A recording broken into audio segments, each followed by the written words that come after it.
Maps Book Club. My name's Jess, Jess Edwards, and I am an NEU member, National Education Union member, and member of their National Executive. But more importantly, a school teacher and rep in a primary school. We are here to talk about a book which we'll introduce shortly. It's a book which has a lot of historical importance and is of great historical interest. But more importantly than that, it's a book which gives us some really crucial insights into today's struggles as well. So it talks about the big Labour Revolt of 1910 to 1914, but woven in it are facts and insights that I think activists today would want to reflect on and draw on in order to learn lessons for our current strike wave, as you know, smaller than the 1910 to 1914 one, but certainly lessons there nonetheless. They're lessons of for the trade union movement. They're lessons about the role of the trade unions and their leaders.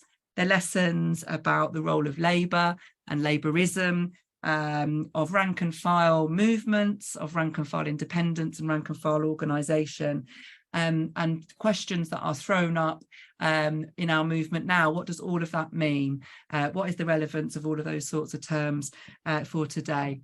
So tonight's meeting is being recorded, and it's also being streamed live on the Facebook page for Strike Map. There is a behaviour statement in the chat. I'm not going to go through it because I'm sure you're all going to be really well behaved, but do make sure you familiarise yourself with it. We're really lucky we're joined tonight by Ralph Darlington. Ralph not only is the author of the book 1910 to 1914 Labour Revolt, he is an emeritus professor of employment relations at Salford University. He's published a number of books, including Glorious Summer, which is somewhere on my shelf back there, which is another excellent book, which is about class struggle in Britain in 1972, and Radical Unionism, the Rise and Fall of Revolutionary Syndicalism. His research is featured in national newspapers and on television. And his book that we're discussing tonight, Labour Revolt in Britain, 1910 to 14, is available via Pluto Press, and it is linked in the chat if you would wish to get yourself a copy if you haven't read it. I'd really urge that you do that. If you have any questions for Ralph or questions for discussion, if you would just use the chat, you can see, I think Henry has put in a Q&A button. So you go to the Q&A button and then I'll bring it up for the discussion a little bit later on. So I'm going to hand over to Ralph, who's going to sort of give us a bit of a summary of the book, and then hopefully we'll have a bit of a conversation after that. So Ralph. Thanks very much, Jess, and thanks, comrades, for coming along tonight. The so-called Labour unrest, or what I think more accurately should be described as the Labour Revolt, that swept Britain in the years leading up to the First World War, I think was one of the most sustained, dramatic and certainly violent explosions of industrial militancy and social confrontation that this country's ever seen. After a relative strike quiescence lasting for about 20 years, there was a sudden unanticipated eruption that really dwarfed the new unionist strike wave that occurred 20 years earlier. And of course, this was a strike wave which was to involve a number of very large national strikes in strategically important areas of the economy: seamen, dockers, transport workers, railmen, engineering workers, and so on. It embraced many, many different industries, and it involved not only workers who were members of trade unions, but many workers who were not. And therefore, the battle over pay, over declining, purchasing pay, over the conditions of work, also often gravitated around the issue of the rights of union recognition, of collective organisation, and so on. And significantly, workers during this period, I think, were to enjoy considerable success. It was quite a dramatic shift in the balance of power away from employers towards workers. There was an absolutely enormous increase in the level of trade union membership. The beginnings of the restructuring of trade union organisation in Britain and also a political radicalisation in which the radical left, I think, was to play a significant role. And what I can really do in these early few minutes is to give you a sense of some of the themes which I explore in the book. And first of all, is the character of a revolt, which was essentially one of an unofficial rank and file driven form, in which action often took place independently of national trade union officials, whose perceived unresponsiveness to workers' grievances, their advocacy of moderation and compromise, was often rejected by workers in favour of militant organisation and action from below. And it led one of the government's leading industrial relations advisor, a guy called George Asquith, who was a sort of troubleshooter who went around trying to sort and end strikes, to warn that the older generation of conciliatory trade union leaders could no longer maintain their authority. And he said, and I quote, "Often there was more difference between the men and their leaders than between the latter and the employers."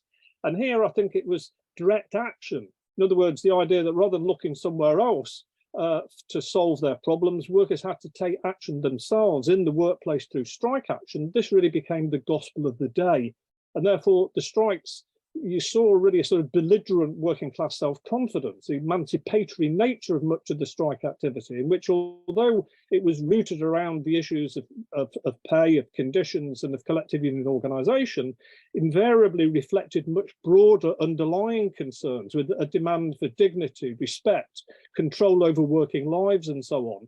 And I think this was a feature which was beautifully captured by the Irish Transport and General Workers Union leader Jim Larkin, when he observed that Labour has lost its old humility and its respectful finger touching its cap. And crucially here, I think it's the realisation that it's militant strike action which can force concessions from employers and the government. This has a demonstration effect, such that strikes become seen as a key weapon. And there's what I argue in the book, a sort of virtuous circle between strike mobilisation leading to tangible material gains, leading to a massive influx of new union members, leading to the revitalisation of union organisation. Secondly, what I do is look at the sort of rank and file official trade union interplay or dynamic. And here, you see played out, on the one hand, many national union leaders, not all, but many of them are emphatically opposed to strike action by their members. They do what they can to stymie this. And of course, they're opposed to strikes because they seem to them to be something which are undermining their attempt to establish stable, peaceful, harmonious bargaining relations with employers and government, in the hope that if they can create this, then they'll receive some crumbs off the table. In reality, of course, those crumbs are not forthcoming, and it's this which helps to explain the rank and file insurgency that emerges and puts pressure on these national union officials who feel that they feel obliged to actually come out and support strikes, and sometimes actually call official national strikes themselves, if they're not to lose any respect and authority amongst their members. But at the same time, what these officials do in supporting strikes is then try to reassert control. And invariably, in different sort of ways, you see union officials try to forge compromise deals that fall well short of members' original demands and expectations. They try to sell, foist rotten deals over the heads of union members, and so on and so forth. And this is a real tendency. Again, as I say, not all officials are involved in this process. Some at lower levels of the union machine, who tend to be more accountable to rank and file members, tend to be more supportive of strikes. But it is certainly a common issue, which I think is at the heart of what happened. Thirdly, I draw attention to what I think is a very novel feature, the willingness of significant sections of workers to show sympathy or solidarity for other workers who are taking action. In other words, workers who themselves are not on strike as such, but being prepared, for example, to refuse to touch tainted goods handled by workers who crossed a picket line and scabbed, or actually taking strike action in support of other groups of workers and then pushing in demands on their own employers. And it leads William Kneller, who was the secretary of the Manchester and Salford Trades and Labour Council of the day, to observe, and I quote, "For the first time in England, the sympathetic strike was evoked on a large scale and effectively used as a method of industrial warfare." And here, what I sort of argue in the book is that it was actually the fundamental strategic innovation of the period. And I think it's captured beautifully in some of the transport strikes in Manchester, where there were 18 different but simultaneous strikes taking place. And you see George Asquith, the ubiquitous government advisor, forced to rush up to Manchester, is ensconced in Manchester Town Hall for 5 days and nights, negotiating with each of these 18 different groups of workers who were in different trades, different trade unions and so on, but all of whom pledged their solidarity with each other to refuse to go back to work until all of them had won satisfactory agreements. And there's, many other examples of solidarity, tremendous solidarity mounted for the Dublin lockout of 1913, including 2 bouts of unofficial strike action by railwomen. Remarkable occupational unity and solidarity shown in the 1911 Liverpool General Transport strike, in which you see really the partial suspension of religious hostility between Protestant and Catholic workers in a city marked by its sectarian divide. And more broadly, you see the way in which rank and file activists in a whole number of unions fight to try to overcome the inherent fragmentation and sectionalism of existing structures of unionism, predominantly craft-based form, in favour of industrial-wide forms of union organisation. And one of the high points of this is to lead to a single industrial union, the National Union of Railmen, the forerunner, of course, of today's RMT.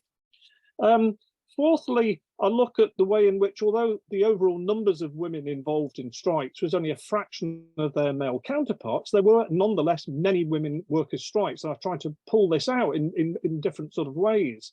And here, what you see is the role of the National Federation of Women Workers, an all-female trade union led by a woman called Mary MacArthur, that I think integral to its success was the sort of the evangelical style of trade unionism that it adopted, that effectively used strikes as the main means to actually recruit workers and to build collective organisation. And when I looked at the union's record over the 4.5-year period, it's essentially going from one strike to another without sending organisers. The jute workers in Dundee, the chain makers of Cradley Heath in the Midlands, the 15,000 women in 20 different factories in Bermondsey in southeast London, and so on. And overall, women's involvement in strike activity during the period leads to an extension of union organisation amongst women by 54%. And in addition to this, what I do is show, quite interestingly, I think, the way in which many women workers are emboldened, not only by the militancy of their male counterparts, but also by the simultaneous women's suffrage movement of the day, fighting against the Liberal government for the right to the vote. And here, of course, the role of the suffragettes with their advocacy of militant civil disobedience, of deeds, not words, literally attacking Liverpool government ministers in the street, blowing up letterboxes, arson attempts on buildings across the country, and so on and so forth. What you see here is an overall weakening of traditional respect for law and order and constitutional behaviour, which I think characterises actually not only the militancy of the suffragette movement, but also of many labour worker struggles, and indeed many women worker struggles, which I think are very assertive, very aggressive, and often quite violent. Using mass picketing to extend the strike to other groups of workers, physically attacking scabs in the street who are attempting to undermine the disputes and so on. And occasionally, I think the link between the Labour and the suffrage revolts is fairly explicit. One of the most notable examples, of course, amongst a whole number that I try to give in the book, is the example of Sylvia Pankhurst in the East End of London, in which a group of suffragettes breaks from the leadership of the suffragette movement, namely a mother and a sister, to argue that actually the fight for women's suffrage has to be extended to broader class-wide general issues, and indeed support for women workers' struggles and socialist politics. Fifthly, what I do is look at the sort of counter-mobilisation, and here in the way in which employers invariably adopt a very aggressive stance towards strikes, try to force long strikes by refusing to make any compromise, locking out hundreds, thousands of workers on occasions, encouraging workers to cross picket lines and to scab on the strike, encouraging workers from across the country to come down and take over strikers' jobs, and then demanding police protection for them. And equally, I explored the way the government often confronted with national strikes which challenge its authority and so on, invariably authorise the dispatch of hundreds and hundreds of police and thousands of army personnel again and again in a whole series of disputes into areas to buttress the local forces in an attempt to counteract workers' picketing, to pull the rug from underneath the strike and really to defeat workers' organisation.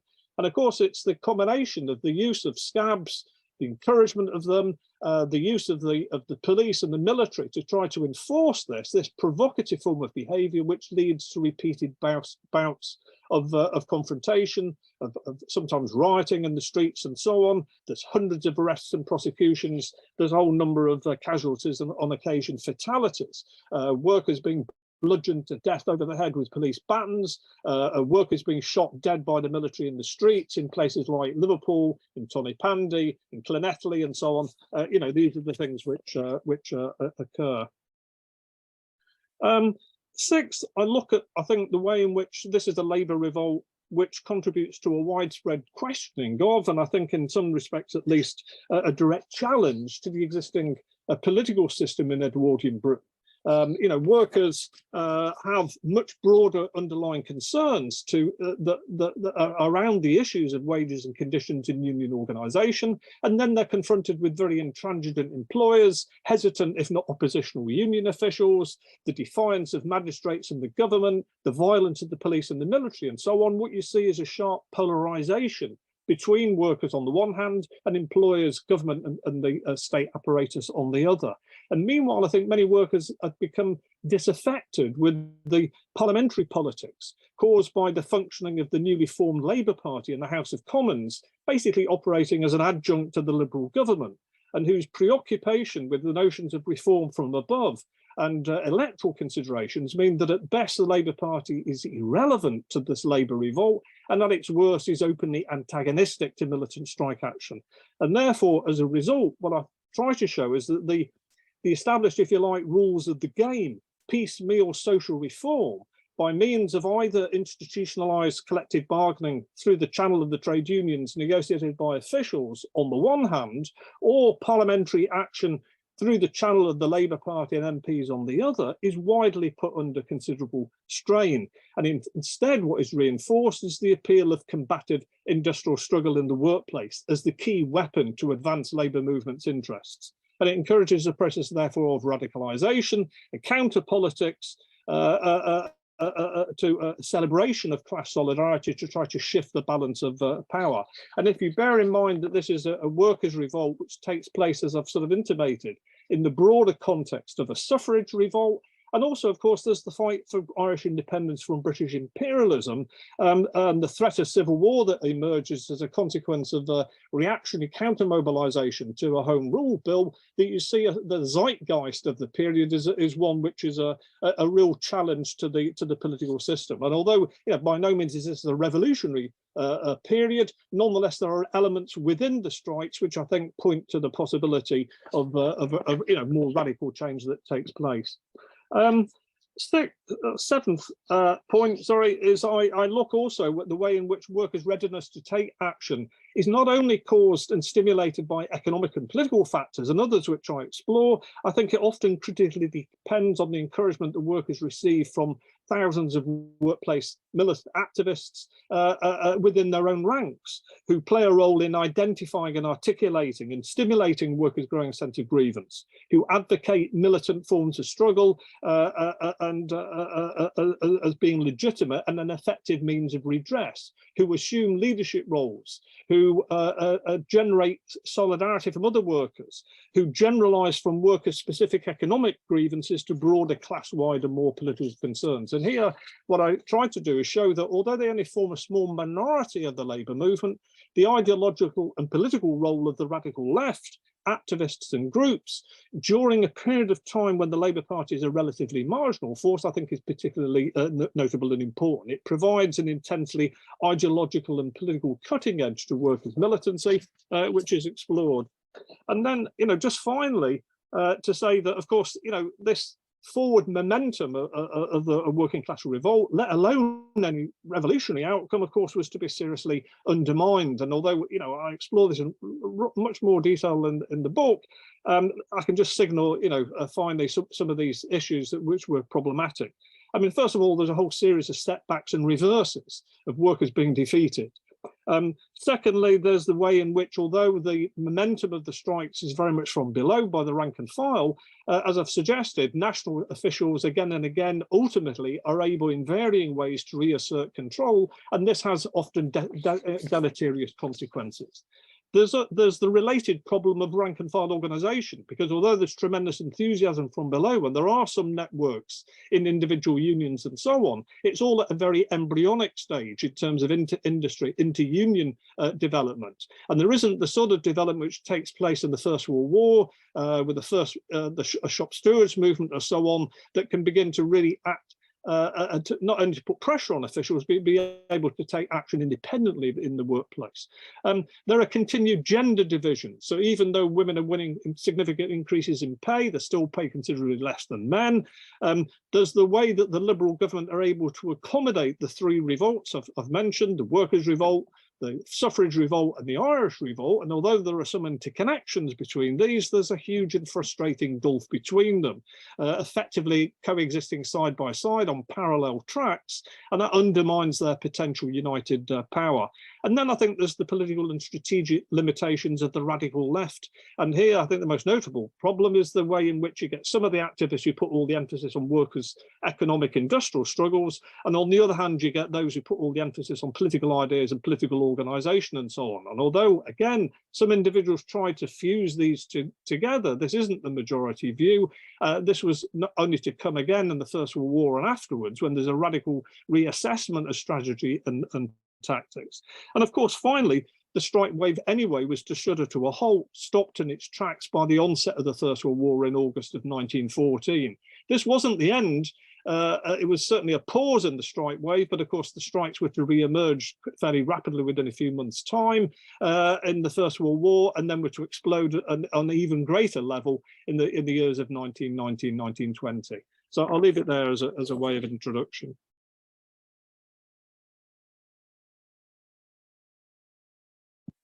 Great, thank you so much for that, Ralph. So there are some questions that are coming in. If you want to ask a question, you can just pop it in the Q&A. If you want to use the chat, I'm sure you can just pop it in the chat as well, and we can field them. We can field them that way. So lots of questions came to my mind, Ralph, just as you were talking. And I guess one of them, which I thought I would kick off with, if you don't mind, was really about the new. So what I've been reading quite a lot of stuff about Chris Smalls and watching Chris Smalls's stuff around organising in Amazon, and it struck me that part of what is happening there is what he calls it new school, doesn't he? Which is a kind of break with those older, more traditional bureaucratic trade union structures. One where they very much have a non-confrontational model and sort of peaceful coexistence that's not really been able to deliver for working class people, especially the low paid people in America. And I wonder if there are some parallels there with your with what you were talking about in terms of the movement in 1910 to 1914 starting to break with the old well, the new unionism, but the older more traditional, very bureaucratized, very non-confrontational union movement. Yeah, I mean, I think, what's interesting is the way in which the strike wave 20 years before this Labour revolt, the new unionist strike wave, when there was the match girl strikes, there was the London dock strike and so on, there were some new unions that were set up that broke from the existing trade union movement with its skilled, very conservative, very sort of moderate sort of strategy, and their refusal to try to organise the so-called unorganised, the unskilled, the semi-skilled groups of workers, huge swathes that were unorganised. And you know, this is how you see new unions being formed. The Dockers Union came out of this. The Workers Union came out of it. Various other organisations did as well, and they had the view that they wanted to try also to break from the sort of more bureaucratic traditions and so on. The problem is, I think, in their case, is that, you know, there was a counter mobilisation, an employers' offensive, Taftdale sort of anti-union legislation, and so on and so forth, that meant that some of these unions didn't evaporate, but they then became almost they became a sort of had similar features as the old unions which they'd attempted to replace, and replicated the bureaucratic sort of measures and so on. Now, interestingly, in the pre-First World War Labour Revolt, you don't really see new unions being set up as such, separate unions being set up. What you see are, you know, it's quite interesting that you see that the workers clamouring to join existing organisations, notwithstanding their bureaucratic and previously conservative nature, but then trying to democratise and revitalise them and give them new life in terms of their activity. And the irony is that the so-called old unions grow at the most incredible sort of rate as a consequence of the influx of new workers within that. So and you know, what I think happens is that the leaders of some of these old unions feel obliged to have to try to, you know, organise in new areas amongst new groups of workers who previously they would have looked with some distaste towards and not seen as being relevant and so on, to have to move in that sort of fashion. So I'm not sure about new organisations being set up separately. That wasn't really replicated in this period. What you do see is the possibility of reinvigorating existing forms of organisation, which, you know, there are still the problems of bureaucracy. There's still the problems of an official union sort of divide that can emerge, but it's within the confines of that battle takes place rather than separate from it. Thank you. And we've got a question that's come in from Inga as well, which I hope I get this right. It's about the role of ILP, so the role of the Independent Labour Party as distinct from the Labour Party, and whether this is a bit of a reason for the lull between new unionism and the revolts beginning in 1910. I don't know if I'm hoping that I've articulated that question well enough for you, Inga, and if not, just pop it in the chat and I'll try and do better. Ralph? Well, I mean, of course, what happened following the setbacks, I mean, in part, the new unionist strike wave of the late 1880s helped to helped to lead to the developments that led to the formation of the Labour Party. I mean, the Independent Labour Party emerged shortly after, and, you know, Keir Hardie and Tom Mann and people like that were involved in it. And it was essentially an organisation that brought together varied numbers of sort of individuals, a whole number of socialists within it, but also other figures who wanted form of labour representation for the first sort of time. And in combination with the first Marxist organisation in Britain, the Social Democratic Federation, and, you know, one or two other socialist organisations, there was an attempt to work together with existing trade union organisations and woo the leaders of some of the official trade unions to form a new Labour Party, and that was eventually what happened. And the ILP, you know, formed the constituent part of that. It was within the ILP, because I mean, at the time, there wasn't any sort of individual membership of the Labour Party. It was essentially affiliated bodies, but the ILP had a membership of about 28,000, and a number of them were socialists and so on. I don't think the ILP created any major block in terms of the development of the militancy of the period. But I think what's interesting about the ILP during the Labour strike wave is that, notwithstanding the fact that many of their leaders were still committed to the notions of parliamentary change and electoralism and so on, in kind with the Labour Party more broadly, quite a number of the members of the ILP played quite an honourable role in the Labour Revolt, and they were supportive of strikes. A number of them were actually in the leadership of strikes and so on. So, you know, I think that was some significance. Thanks. And I guess on some of this stuff, I guess what we're all searching for is the answer, not the answer, but the lessons that we can draw for today's struggles. And I just wondered if you would be able to maybe talk a little bit about what the sort of similarities you think that there are between our movement today, of course much more modest than the movement of this period, and the period that you discuss in your book, and I wonder, in a way related to that, whether some of the some of the lessons around the role of labourism in particular, you might want to touch on. For example, maybe pointing towards dangers in the future for our movement. I know lots of talk, and I guess this is across the trade union movement, but I know there's lots of talk about possible social partnerships, etc., under a new Labour government. So I guess the question is about really what are the similarities between now and then,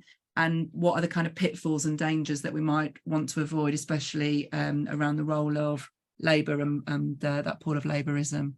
Yeah, I mean, clearly there were, let's just say, some fundamental differences between then and now, which will be apparent from what I've said. I mean, in the sense of the sheer scale of the Labour Revolt, in terms of the numbers of workers involved, the industries that were covered, the nature of it in terms of the fact that these were strikes that were indefinite strikes. They weren't sort of one-day intermittent disputes and so on. The sheer level of picketing, of solidarity action and so on, the sort of rank and file insurgency, the politicisation of it, the role, the extent to which the left played quite a significant role. All of this, I think, one's got to bear in mind, was is quite different in many respects from today.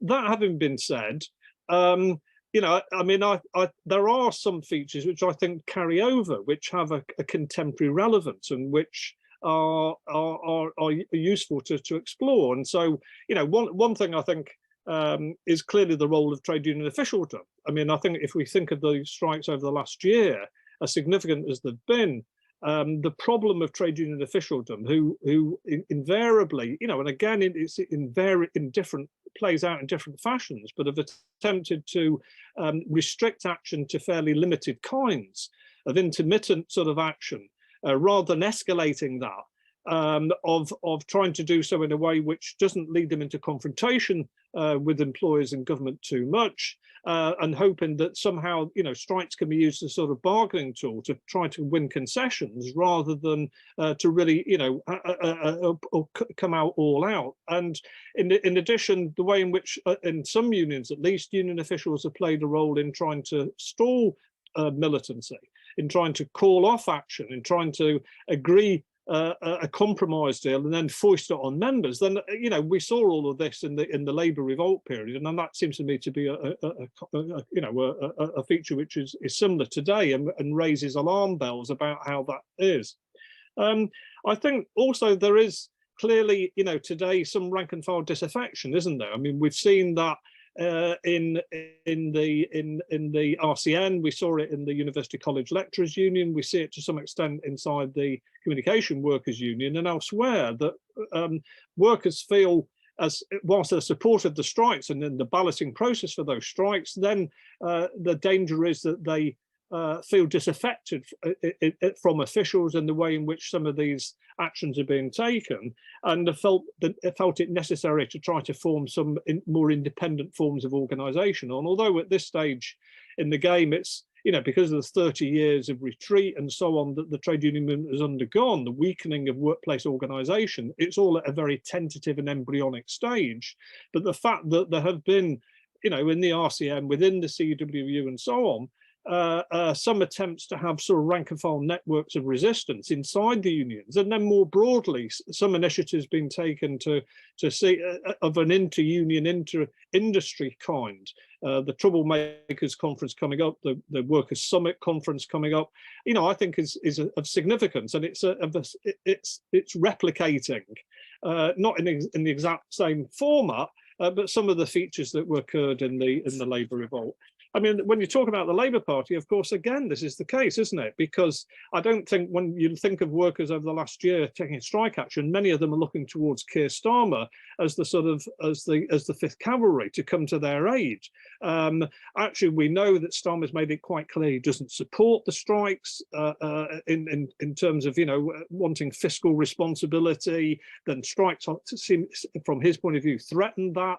He's more concerned to woo chief executives of companies, city bankers, and so on, than trade unionists. And as we know, has instructed his MPs not to attend and picket lines and so on.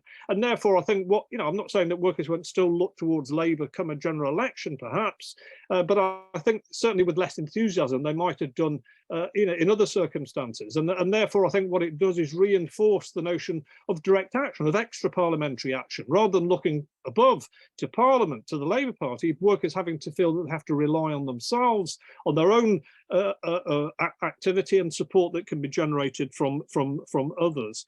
And more broadly, I suppose I think the strikes over the last few months, the last year, underlines the relevance of class politics. I mean, for the first time for 30, 40 years, you see workers move in a fashion which demonstrates the central value of labour to the whole nature of society. I mean, we saw that in the pandemic, but you see the way in which workers' strike action can actually have an effect. It can close schools, it can close sorting offices and so on, it can stop hospital operations. Workers have tremendous collective economic power to affect the system, and in that sense I think it underlines the fact that workers are an agency not only of change industrially, but also potentially more broadly in terms of transforming society. And I think also what the current wave of strikes does is also reinforce the need for some form of socialist organisation, because invariably, when you look back historically on rank and file movements, and there have been time in the Labour Revolt, 1910 to 1914, there's rank and file organisation, the beginnings of that sort of method. In the First World War, you have the shop stewards movement. In the 1920s, you have the minority movement. In the late 60s, early 70s, you have the Liaison Committee for the Defence of Trade Unions. Varied forms of rank and file based organisation, some of them more dependent on officials than others. Actually, what's been, I think, crucial is the fact that socialists have been the glue that have held the whole thing together. They've been the one helping to advocate the need for not trusting officials, for trying to put pressure on officials, but not assuming that they can be trusted entirely, recognising the need to try to foment and develop rank and file forms of organisation within individual unions and industries, but also then to have, as I say, into industry, into union networks that can begin to foment this. And I think, when in terms of, there's no way that in today's world we can sort of just wish into being a rank and file movement, but we can certainly within individual strikes try to fan the flames of greater levels of rank and file participation, greater levels of activism, encouraging new activists to take on responsibilities, attempt to use to encourage numbers on picket lines, numbers involved in strike committees, and so on, to take control over the conduct of their dispute, to increase the level of democracy of rank and file control of these. I think this is all part of the process of trying to build, rank and file organisation that can actually win some victories. Because ultimately, what's happened, and this is the real difference, isn't it? What's happened over the last year is a series of major important disputes, rekindling of the trade union movement, and yet, notwithstanding some local victories, still strikes which are open-ended and have been unable to really break through. And I think this is what really makes the difference. And my final point is in terms of trade unionism, because it seems to me there is a clear still delay. We see this historically again and again, a reciprocal link between strikes and building unions and recruiting workers to unions. But I think what's interesting is that if you say, your own union, Jess, the National Education Union, can recruit many thousands of new members, it's very, very inspiring, and it shows that people want to identify and be part of a collective organisation. They see that as necessary to be able to participate in strike action. The danger is that when we look more broadly at the level of trade union membership, that's actually going down in terms of the absolute in terms of union density members. And I think the problem here is that workers are only going to be not just join unions, but retain membership of the trade union if they see that it's being effective, if it's actually winning tangible material gains in pay and conditions. So you can join a union to go on strike and you can feel that you're part of that. But if you're going on strike again and again and again over a period of a year and you're still not winning anything, then there's not really the incentive to remain a member. So I think rebuilding the trade union organisation is about strikes. It's utilising strikes as a means to inspire workers to join, but then those strikes have to be victorious if you're to be able to integrate and retain those members and reinvigorate organisations in a more democratic fashion. Thanks, Ralph. We are due to finish at 10:02, so I think we're going to wrap up in terms of questions. I'm really sorry. I know that there is one in the chat, but I've been given my instructions to stick to time so that people keep coming back to book club, and I know we're a very slick operation. I'd like to just say thank you to everybody for coming, and thank you very much to Ralph, who is the second time I've heard you talk on this book. I know that you did a little talk for NEU, some of the NEU staff members that and I was invited along to that as an NEU member, and just what an important book this is for activists today, in the absolute best sense of books about history, which always give you new light and new way of looking at the struggles of today. So if you haven't got the book, I really, really strongly recommend that you buy it and read it. It's an absolute must, I think, as a guide for today's movement. Luckily, there is one person who doesn't have to buy the book because they have won it in a prize draw, and that person is Jerry O'Gorman. I don't know if they're at book club, but they will be finding themselves the proud new owner of a copy of Ralph's book really shortly. I'd like it to remind you to like, follow and share all the strike map stuff across Facebook, Twitter and Instagram. Encourage other people to do the same.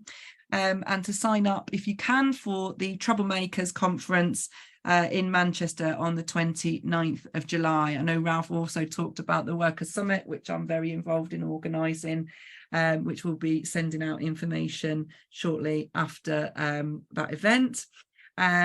We look out for future book club events. We want to make sure that we're holding more, and really hope to see you again soon. So book up for Troublemakers, get a copy of the book, and see you again soon.